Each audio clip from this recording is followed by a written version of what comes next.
Well, anyway, we got to talk about these two shows, and we don't normally do this, but we're going to start by talking about the main event of Hell in a Cell. Oh, that's the story. Instead of going from the beginning to the end, we'll start at the end, and then we'll go from the beginning to the end. Till we get to the end. Holy fucking shit, this match. Yep. Oh, my God. This was unreal. So this poor Cody tore his pec, obviously. Yeah. And it's funny because, I was tweeting about this bruise and everything, and, these nerds on Twitter, these fucking dorks, some were like, oh, look at that makeup. Oh, my God. And I was like, how much makeup do you have to put on your body to create swelling? This side of his body was like, he was half his father. Inflated. Yeah. It was just like out to here. I did wonder if this is some kind of a subconscious tribute to the splotch. So it's just absolutely brutal. It's no good. And the first question that everybody had was, who in the fuck let this guy go out there and do a match? 100%. And listen, I don't know. I'm not a doctor, but I do know this. They have doctors. And a doctor had to have allowed him to go out and do this match. What does that mean? I don't know. But, as a non-medical professional, my presumption is that when you tear your pec off the bone, you can't tear it anymore off the bone. That's right. You know what I'm saying? Yes. It's like all the way off. So, presumably, they just figured, brother, if you can stand the pain, I mean, you can't tear it more off the bone. Right. It's tore. I presume that's what happened. Again, I don't know, but the reality is in WWE, if he was in danger of doing like significantly more damage, I don't think there's any chance they would have let him go down there to the ring. But he did go down to the ring, and for about the first 2 minutes, I mean, he really couldn't do anything, and I thought, man, this is going to be a struggle, and I hope they wrap it up quick because he can only use one arm. Yeah. And they kept going, and they kept going. And it was a combination of, you knew how much this had to hurt poor Cody. Mm-hmm. And also, holy shit, did they have a good match. Oh my God, it was awesome. Yeah. So when you add the greatness of the match to, as we mentioned a million times, everybody knows that this is not real. But anytime you can do anything that is real, the fans are all the more captivated. And, one of the best examples, which seems out of the blue, but since people have been talking about the pipe bomb so much, that CM Punk match with Ryback, which was obviously not real. But what was real was Ryback had never lost, CM Punk was on a long streak as champion, and they were inside the cell. And it doesn't matter what happened. You knew that one real thing was not going to be there anymore. Either a real streak was going to be gone, or you were going to have a title change. So you were going to see something no matter what, and it was one of the best buy rates they did during that era, because something real was going to happen in that match.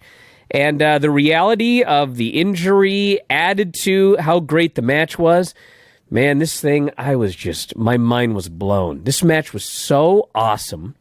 Cody won, which, I figured he had to win the third match, but once he tore his pec, he's going to be out anywhere from, I don't know. A while. If you're John Cena, it'd be 3 months. If you're anybody else, it could be 9. Mm-hmm. But he's going to be out a while, and so...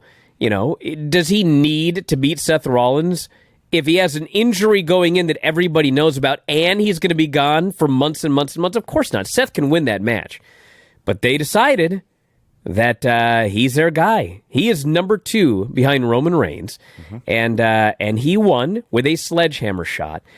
And man, this was over, and this had to hurt like a motherfucker. Oh my God. But bro, if you're talking about being Cody Rhodes and thinking, what can I do for my legacy? What can I do that people are never going to forget and that's going to get me over literally for the rest of my entire career? Mm-hmm. And he did it here tonight. And when this was over, he came off as like, a fucking baby face for the ages, this Cody Rhodes. And it's funny because, like, you know, he got booed a lot at the end in AEW. And I'm sure, you know the fans are. Although these WWE fans are different, they could still turn on this guy. But, you know, if you talk to people that know Cody, you know, most everybody likes Cody. But even the people that like him are like, you know, he's a worker. He's a Rhodes. But at the end of the day, whatever you want to say about Cody, I will not stand for anybody ever in the history of ever try to tell me that he doesn't care about wrestling or he doesn't care about the fans. 100%. I mean, fuck. He did not need to go out for this match. Most people wouldn't have. But he went out there. Who would, yes. And obviously, I mean, don't think that he didn't also realize that, you know, this is for my legacy and this is going to get me over and everything like that. But, man, fuck me. This guy, you know, if ever there was a time where a man should get a thank you, Cody chant, yeah. I mean, this was the time. Because he didn't need to do this, and he did. And it was fucking amazing. It was amazing. I don't know if he'll ever hear this or if somebody knows him, but Mr. Rhodes, you are the man. I have nothing but respect and admiration for you. I also think you're a little crazy, but that's... Oh, he's definitely crazy. But I don't think that he would deny that. He's out of his gourd. I think he'd be the first person to tell you that. This was one of those matches that is a legacy match. It's... Oh my gosh, it was so great. And anybody saying that this was a makeup job, you've never actually had a bruise in your life. No. Makeup jobs smear after you're sweating for a half hour plus. And they're not shiny and bulbous. And he was swollen. He was inflated. It's all true. I want to say one other thing here real quick before we talk more about Cody. And I want to put over Seth Rollins as well. Because we've been talking about Cody the entire time. But I never had an injury as bad as Cody, okay? But I once separated my shoulder, and it was bad. Okay. And I had a match that I was scheduled to wrestle the next night, which was not in front of 15,000 people. It was in front of about 250 in fucking Cloverdale, okay? So I also did not need to do this match, all right? But I decided I was going to do it. And I decided I was going to do it because you know who I was in the ring with? Buddy Wayne and Richie Magnet, okay? And I knew that I would be totally fine. And you know what? I was. Mm-hmm. So Cody, he was injured, and you have to have absolute trust in your opponent to go in there in the shape that Cody was in. And he had that with Seth Rollins, and fucking Seth Rollins did a phenomenal job in that match holding up his end because he was the one that had to do practically everything. I'm not saying Cody didn't do anything because Cody did way more than I expected him to do, but Seth had to go in there basically with a guy with one arm, except he actually had another arm, and he had to work over that arm without actually hurting that arm and pec. And he did a fantastic job. And people did mention that there was a thank you Cody chant, and they couldn't figure, or thank you Seth chant during the match, and they couldn't figure out why. He got the table. It was a table, yeah. Mm-hmm. Because if you guys remember, there was a hardcore match with Happy Corbin and Madcap Moss, and these fans really fucking wanted tables. But they were going to do a table spot in the main event, so they didn't get to use tables. And so whoever would have gotten that table was going to get that chant. And for whatever reason, they decided to let the heel get the table, and so Seth did in fact I don't know if Cody could have gotten a table. Oh, he could have pulled it out with his other hand. But the point of it is, I think that's why they were chanting "Thank you, Cody," because they'd been waiting 3 fucking hours for a table, and the guy finally brought it out. But there was questions about this. It was obvious to me. Well, I don't know. Some people were wondering. Okay, but anyway, he deserved a "Thank you, Seth" chant for not killing Cody Rhodes and being one half of this fantastic match. So both these guys deserve all of the credit I could possibly give two people tonight. Hear, hear. When this thing was done, I just kind of sat there in a daze for about 2 minutes. And I was trying to think of the last time I had a feeling like that after a wrestling match where I just thought to myself, I've never seen anything like that before. And it occurred to me the last time was Cody versus Dustin. So this this Cody Rhodes fella, his best matches are really like the best matches. There's no doubt about that. But so yeah, get the show, everyone. It's a thumbs up, no matter what else we talk about or what else we say. The main event, the more I think about it, the more I think it's probably going to be the match. It could be a match of the year. And I also absolutely loved the opener, which I guess we can start with now. I want to say one last thing about that match, okay? And please, I'm not reporting this. I always have to say that. I'm not reporting this, okay? Because I only heard it from one person, all right? So I don't know if it's true, but whether it's true or not, I got a point here. So I was told near the end of the match, I hope they don't open the door because they had something stupid planned, okay? Oh, my gosh. So, listen, I don't know if it's true or not, all right? But here's the point. They didn't do it. They did not open the door, and they didn't do something stupid. And this match was fucking awesome. So my overall point is, you, in fact, don't have to do something stupid off the cell to have a great Hell in a Cell match. No. You can, in fact, be in the cell with the fucking door closed the entire time, with nobody running in and nobody getting out, and having a fucking all-timer. There was a point after Cody hit, I think it was his second crossroads, where he paused, and I was like, oh my gosh, he's going to go for the moonsault. At the very end, he hit the two crossroads and briefly looked to the sky, and I thought to myself, don't you dare. And he turned around and grabbed the hammer and won with that instead. Okay, you good over there, Barry? Yeah, I'm good. I yelled so loud I had a coughing fit. So, if you're not aware, we watched WWE Hell in a Cell June 5th, 2022. And the opener, which was also awesome, was Becky Lynch versus Bianca Belair. Maybe I'm still sick. Versus Asuka. So the match is awesome out of the gate, but it's a three-way. So they're working their asses off, and it's a sprint, but nothing really stands out. But a story slowly starts to develop here, where Becky is constantly trying to steal the pin, and Asuka will hit a big move on Bianca, and Becky will throw Asuka out of the ring and try to steal the pin, or Bianca will hit either way. The point is, she's trying to capitalize on the big moves other people are making and trying to vulture that win. So in the end, after like 20 minutes of great wrestling, she hits the manhandle slam on Asuka, but Bianca throws Becky out of the ring, and Bianca steals the pin from her. So it all paid off in the end. There was a story going on here. And Becky was heartbroken. The match ruled. There was a part where Bianca got thrown out of the ring, and Asuka and Becky had this epic battle over the Asuka lock for like 2 minutes. And finishers teased and near falls and just great stuff. And as soon as it was over, I was like, I want to watch that again. And at some point tonight, I'm going to. Yeah, that match was awesome. It was. I was going to say there were a couple of moments in there where they were like a little confused for a second, but in the grand scheme of going 25 minutes, I mean, holy smokes, was this a great match. And the right person won, and they did the steal the pin as they do in every match, but... Well, they did, but there was a story about it, right? Well, sure, but I mean...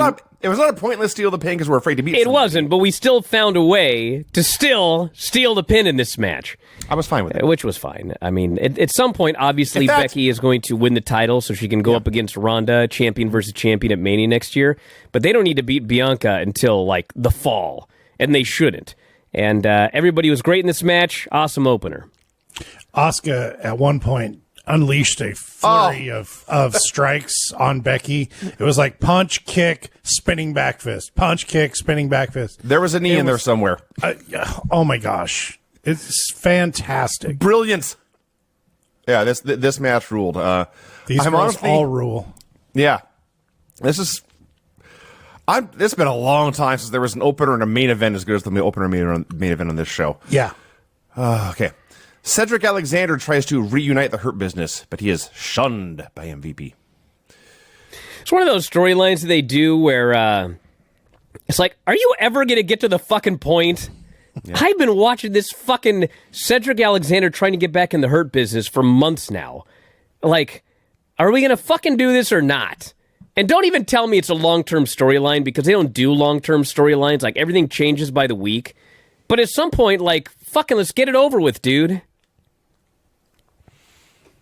The good news is MVP cut a diss track on Bobby Lashley. It was fantastic. Oh, this was great. I didn't quote the whole thing. There's a line in there about saving him from his ex-wife that I howled at, but it was awesome. Sadly, there was then a wrestling match. Omos and MVP versus Lashley. So I feel like I've seen Lashley versus Omos in some form or another about 800 times now. It's never been any good. It may be getting worse. The important thing to talk about here is Omos, the jogging giant. Bro. Dude. First it was fucking Strowman. Every time Strowman would slowly jog around the ring, we were supposed to be like, shocked by his agility and speed. Yeah. Now it's fucking Omos. And it's not just when he's running, but like every slow-ass fucking thing this guy does, they have to talk about his speed and agility. Yeah. And I'm like, listen, I guess if you once tore both of your quads and like you can't move at all, you're probably impressed with the fucking speed of Omos. But brother, this guy ain't that fast, and he ain't that agile. No. Like, can you shut the fuck up? I understand, like, branding and everything like that. Like, they were doing everything in their power to brand Cody in the main event as, like, this all-time, a performance of a lifetime, which is fine because we're fucking watching it, and it is. But you got this big fucking slow-ass giant, and you're sitting here telling us blatant bullshit. Like, they did the same thing in that fucking opener, by the way, where now the announcers are saying, oh, those fans booed Becky when she returned at SummerSlam. And I'm like, fuck you, it's bad enough when she says it. Now you're saying it? Never fucking happened. And then there was the other one that they always say, oh yeah, when Seth goes, he's pissed off the fans don't sing his music. And then he fucking comes out for the main event, they sing his fucking music, they do every single fucking show. God help me. Like, it's bullshit. So, a couple of things about this. So the spot is, Lashley's out on the floor next to the barricade, and Omos is going to run and put him through the barricade. Okay, fine, whatever. Giant puts guy through barricade, okay. But he starts to jog. First of all, I can't believe this is possibly the fastest he could actually run. I believe Omos has more speed in him than we saw here. So he goes, puts him through the barricade. And falls down. He runs at him and pushes him and then stumbles and, like, falls. Yeah. So I immediately went to Twitter and asked, do you think you could beat Omos in a foot race right now? And something I'll check the results. But one person said, I don't think so. He played college basketball. So I looked up the Omos, whatever his real name is, college basketball highlight reel. He's just planted under the basket like Mark Eaton's African cousin, just waiting for guys to run at him. He never moves. So no, I'm not sure he's ever run before in his life until he arrived here. Bro, Hanalei is in that stage where she just goes running, and I'm sure she could run faster than Omos. And she's 2 and fucking short. Her legs are like this long. So the other point about all this is, so he runs and puts it through the barricade, and then he turns around and runs back into the ring to try and win by countout.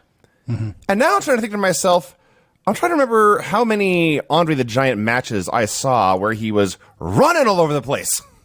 Why do you have your giant running back and forth? Even if he was good at it, it's a terrible idea. So the match sucked, and Cedric did. I don't even know what Cedric was out there for. I don't know if he was trying to distract or interfere, but he runs in, and Omos chokeslams him, and Lashley spears Omos and taps out MVP with a hurt lock, and the Giant loses the handicap match. And then Lashley goes and celebrates with the belt. So well, Lashley is he's celebrating on the middle rope, and he's doing this, everything like that. And if you look, a referee runs to ringside, and he's screaming something at Bobby Lashley. And Bobby Lashley immediately jumps off the ropes, slides down to the front row, finds a fan with a belt, and starts running around with the belt. So here's my conclusion. Do I have to preface this by, I don't know if this is a fact, so don't write a whole fucking story on it. My presumption is that with Cody out of action, he's going to be replaced by Bobby Lashley as top babyface. And so they made the call to go grab that fucking belt and parade around because you're going to get a big push now because we've lost Cody. So I'm pretty sure that's what happened here. But he paraded around with the belt, and the announcers made sure to mention he's, wanting the championship. So he'll be getting his shot to get killed by Roman at some point. 84% of my followers believe they could beat Omos in a foot race. Who are the other 16%? 60% of people who could use put in some footwork, guys. Put in some road time. Golly. Yeah. I really don't have anything to say about this. This was boring. I don't watch the product. I'll be completely honest with you, which we'll get to that when NXT comes up. Mm-hmm. But this was bad television. Kevin Owens versus Ezekiel. So I understand Ezekiel is supposed to be Elias's little brother. But beyond that, what is Ezekiel? Why does the Drifter's brother come out here dressed like the Booty Man? And, well, that's what he wears, Vinny. He's got to have a costume. He's a wrestler. No sooner should I ask that question than he starts the match with a high knee. Yeah. It is the Booty Man. Yeah. Get it, the high knee. Yeah, exactly, yes. Yeah. I thought he was a broke-ass Ultimate Warrior. That too. So they had a perfectly fine little match. Nobody cares about Zeke. He got to kick out of the pop-up powerbomb. Actually, there was I forget the chant. It was something like, "That's Elias. No, it's not." There actually was a light dueling chant. All right. And, I mean, if that happened, all credit to Kevin Owens, because I don't think anybody else could have got this fucking gimmick over. But he's managed to do it. So Owens eventually wins with a stunner. It was a fine little match, but a very strange feud. And I guess it's done, and I don't know what the point was. Well, it can't be done. If it's done, what little faith I have in this company. Listen, there's one thing that must happen in this feud, and it is so obvious, and that is that Kevin Owens and Ezekiel need to do some sort of no-holds-barred match.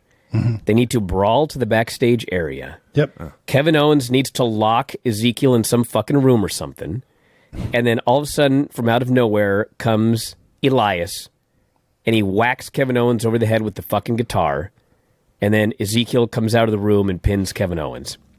Now, they didn't do it here, so they must be setting up for... But I don't know how you go to... Well, I mean, it's WWE, so they'll just do it, but like, in real life, how the fuck would you go to another match after this? Kevin Owens pinned the guy clean in the middle with his move.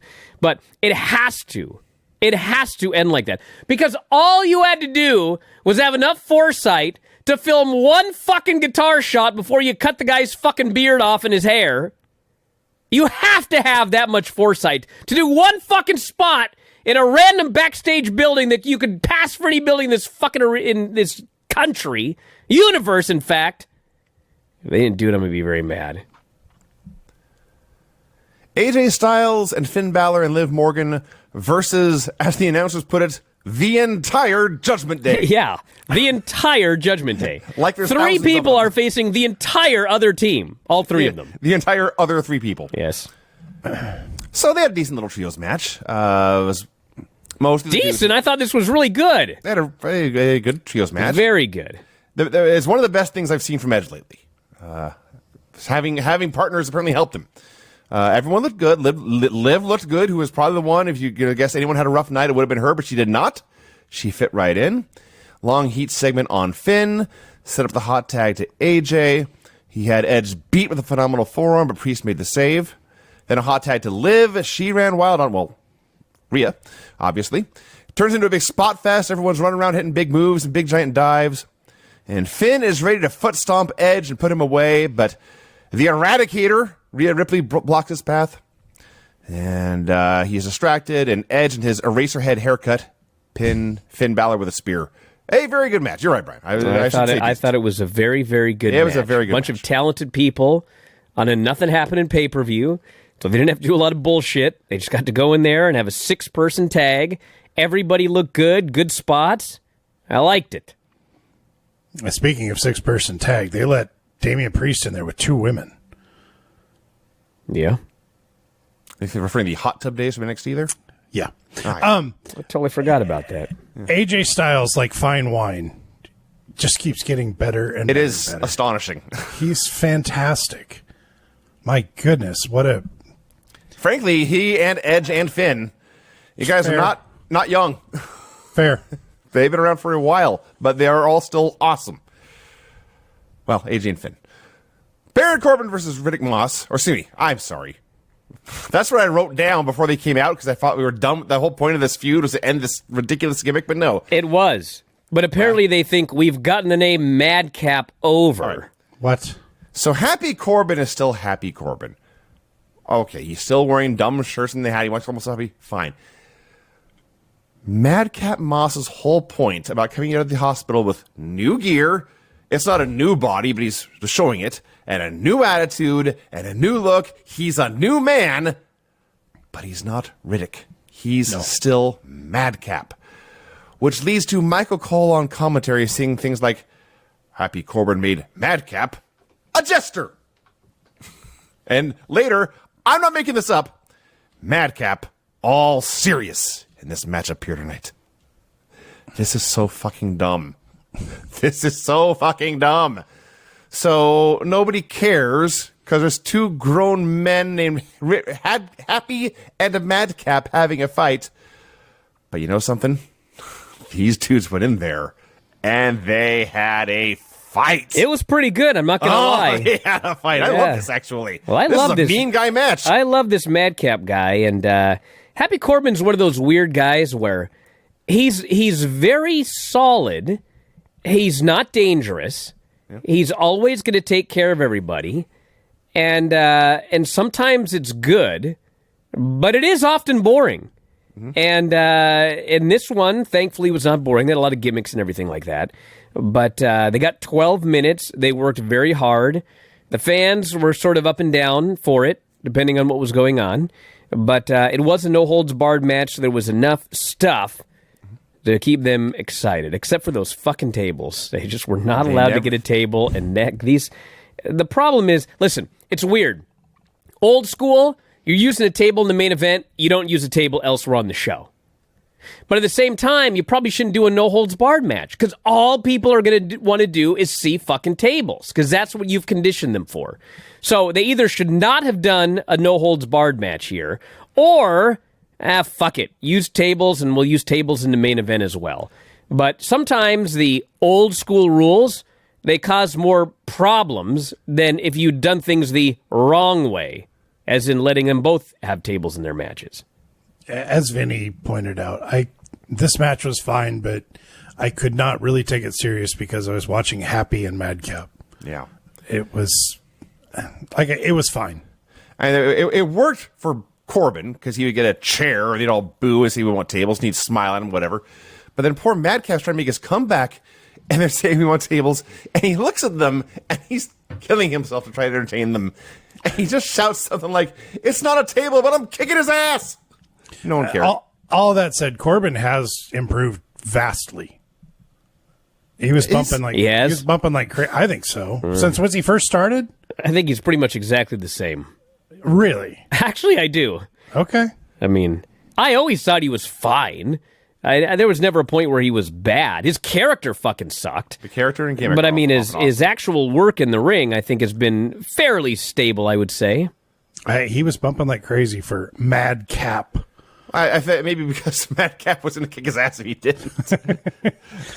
Listen, I don't use that word lightly. This was a fight. And it was great. Theory versus Mustafa Ali, which apparently is how you pronounce that name. At least it is in this case. So, speaking of people who need to change their name like immediately. Theory. Yeah, his name is Theory. I tweeted, speaking of people who need to change their name. Somebody replied, Theory? And I said, fact! Hey, you know, they, of course... I'm also available to be a jester there, Baron Corbin, if you're hiring. They mentioned it was Ali's hometown.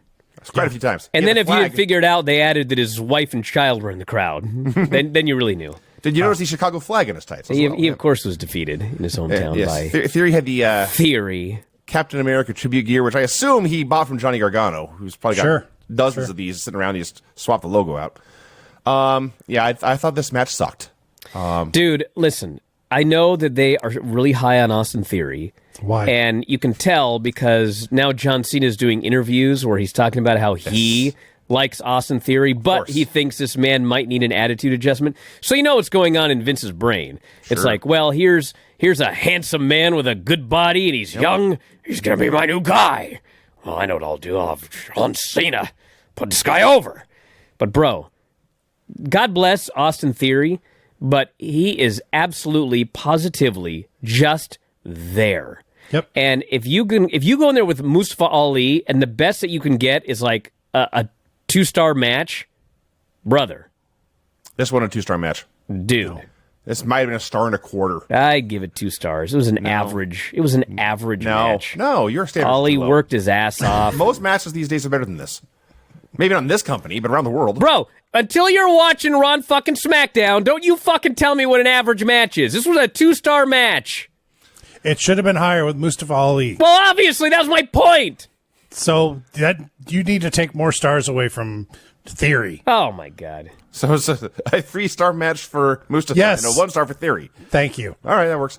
So the high point of this match for me, Ali goes to the top rope, and the camera's facing the camera's facing him, but it's zoomed out enough you can see he's in the center of the picture.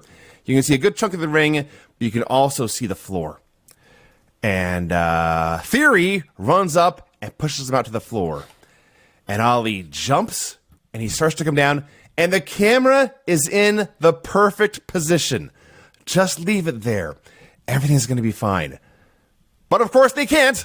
They can't, and we'll really get into that in NXT. But right as he's about to cross to below ring level, they cut to a camera on the other side of the ring. So instead of seeing Ali go splat on the floor, you see Ali fall below the apron and vanish. If I was Ali, yes, and I took this bump on pay-per-view, and I got to the back, and I saw how they filmed it, I would burn this city to the ground again. Now, luckily, maybe the third city. They did show a replay, thank God, but still. Yes, this company sucks so bad sometimes. Theory eventually won. I don't remember how. It didn't matter. Oh, no, that's right. Ali was running wild. He missed a 450 splash like a geek, and Theory hit some move and pinned him and took a selfie. So he had a shitty match. It went forever. The hometown hero was beaten, humiliated. Did I miss anything? That was about it. Right. And then the main event, which I don't mind talking about for another 15 minutes. I don't know what else I have to say. I do like, and this is something they obviously had planned before any kind of injury. A bunch of Rhodes family references. Seth comes out with a polka dots and cushioned belly. And later he had a polka dot weight belt to whip Cody with, which he did whip him with in the pec. But then Cody had the Rhodes family tradition of a bull rope. And I thought, I've seen a lot of Hell in a Cell matches, and a lot of them are the same. I have never seen a bull rope match in a Hell in a Cell. It was like TNA. We're going to have a bull rope match inside a steel cage. If they had advertised it, that would have been stupid. But the fact he just found it as a weapon and strapped it to himself and dared Seth to strap himself to the other side, they just did it. That worked fine. One question. I remember Cody a long time in AEW was teasing hitting the pedigree. Did he ever hit it before? I feel like he had to have. Okay. Yeah. Because he hit one here, and I was like, wait, did he finally hit the pedigree in this match? In that case, I think he mostly did like the J Driller, if I recall, but you're not allowed to do that in WWE. No, so that might be why I don't remember seeing it. I could be wrong, but that just makes this even more epic on the Cody Rhodes scale. Everyone's saying he never hit it in AEW. Okay, then I believe this is the first time he ever hit it. Which again makes the whole thing that much more epic. Well, overall, this show, top to bottom, I mean, it was a great show. Easy thumbs up. It was a great show. I mean, it went 3 hours. Yeah, it didn't need to go 5. I mean, I thought it was going to be over in 2 hours and 40 minutes. I was fine with 3 hours. But every now and then they have these shows where you look at the lineup, you're like, all right, should probably be pretty good, but, not much of a build. You expect something out of a pay-per-view, and the main event, it's Cody and Seth Hell in a Cell, but there's no title on the line. There's not even a title shot on the line. It's not even like the winner's getting Roman Reigns. It's just, they're doing a third match, which will be in a Hell in a Cell cage. But you get surprised, and this was one of the better WWE pay-per-views in a long time. Great opener, great main event, lots of good stuff on the show. So I guess I could put it this way as a segue. If you're going to watch one WWE show this weekend, Yes. make sure it's this one Boy, howdy. and not In Your House.